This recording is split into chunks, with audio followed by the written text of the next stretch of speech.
Sesuatu yang dianggap tidak berkesan bisa jadi sesuatu yang akan dirindukan di kemudian hari. Karena aku merasa sering mengalaminya, maka aku berniat untuk mengabadikan setiap momen yang aku alami dalam hidup aku yang cuma satu kali ini. Sebenarnya, dari dulu sekali, jauh sebelum sosial media segila sekaligus sekarang ini, aku sudah menyukai mengambil gambar maupun video. Tapi karena berbagai alasan, aku tidak membagikannya, melainkan menyimpan begitu saja, akhirnya terhapus dan hilang entah kemana. Sekarang sudah waktunya untuk melanjutkan kembali salah satu hobi aku yang dulunya terbengkalai.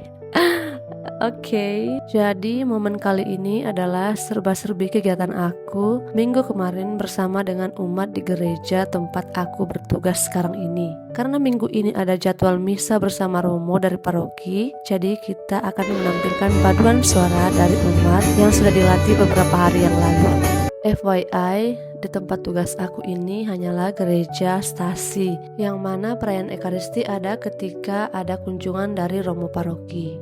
And setelah selesai misa, teman-teman berencana untuk ke pantai untuk healing atau piknik kecil-kecilan, mumpung cuacanya lagi mendukung banget. Masuk bulan keempat bergabung di gereja ini, dan ini first time aku ikut umat dan teman-teman OMK untuk piknik atau healing seperti ini. Perjalanan menuju pantai yang akan kita tempati kira-kira akan ditempuh kurang lebih 1-2 jam menggunakan mobil dan atau motor. Sampai di pantai, Bapak yang menjadi koordinator kita untuk perjalanan hari ini langsung mengarahkan kita dan membagi tugas demi kelancaran kegiatan. Yang pertama kita lakukan setelah sampai di pantai ini adalah berdoa, berharap semoga hari ini semuanya lancar dan berjalan dengan baik. Karena 80% yang hadir adalah laki-laki atau cowok-cowok, jadi mereka lah yang mengambil alih hampir semua kerjaan hari ini. Mulai dari menyiapkan tungku, mencari kayu bakar,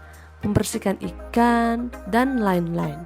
Ada lagi satu yang mungkin tidak cukup familiar bagi kebanyakan orang, yaitu pisang bakar. Pisang satu sisir seperti ini ditaruh di dalam api yang menyala dan dibakar sampai kulitnya benar-benar hangus gosong seperti ini. Kenapa perempuan atau cewek-ceweknya atau ibu-ibunya hanya duduk manis? Jawabannya adalah karena kami sudah menyiapkan menu makanan lain selain yang dibuat oleh cowok-cowok saat ini. Karena rasa penasaran, aku berkeliling menyusuri pinggiran pantai sambil merekam diriku sendiri dan pantai yang baru pertama kali aku kunjungi ini. Luar biasa. 2 kata yang cukup mewakili perasaan ketika melihat pantai ini. Sejauh mata memandang, tidak ada satu pun sampah. Pantainya bersih dan pasir warna coklat seperti ini, indah sekali. By the way, ini aku nggak jalan sendiri di sini, tapi bersama mereka ini.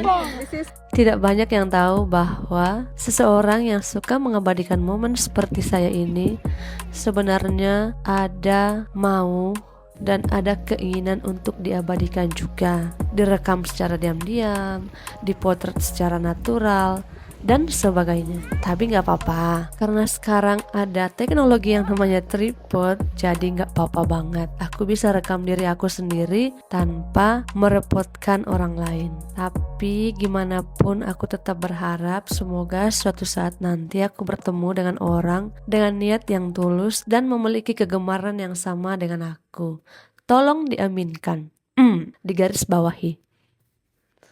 Next, untuk saat ini, mari kita menikmati suasana pantai yang indah ini dengan angin sepoi-sepoi sambil melihat di kejauhan sana kesubuhan sekelompok manusia yang sedang mengupayakan makanannya. Satu-satunya kelebihan dari bagian pendokumentasian saat kegiatan berlangsung seperti ini adalah tidak terlibat secara langsung atau bahasa kasarnya biasa dibilang tidak kerja. Padahal kita yang kerja 2 kali, bahkan berkali-kali lipat di balik layar, tapi ya sudahlah, tidak apa-apa. Yang paling penting sekarang adalah mengisi perut yang sedari tadi meminta makanan. Pukul 2.30 menjelang jam 3 sore, makanan kami baru jadi dan kami pun makan, entah ini makan siang, entah ini makan sore, tapi yang penting kita makan.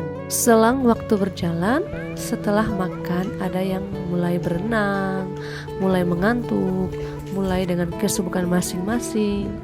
Dan ada pula sesuatu yang tidak diinginkan mulai mendekat perlahan menghampiri.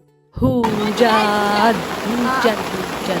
Hujan datang begitu cepat tanpa memberi sedikit keringanan, langsung turun begitu deras dengan bulir-bulir yang menyakiti seluruh badan. Waktu itu kami langsung bergegas membereskan peralatan, semua peralatan termasuk juga sampah-sampah untuk dibawa pulang. Lari dan bergegas menuju mobil teman-teman batalion untuk berteduh sejenak sambil menunggu hujan reda dan lihat apa yang mereka lakukan. Bukannya berteduh, mereka justru turun dari mobil sambil bermain-main dengan hujan. Memang benar ya, setiap kejadian pasti memiliki dua sisi yang berbeda, tergantung cara kita melihat dan menikmati situasi yang ada. Singkat cerita, kami pulang dan kembali ke rumah masing-masing. Segitu dulu, bye-bye, kapan-kapan lagi.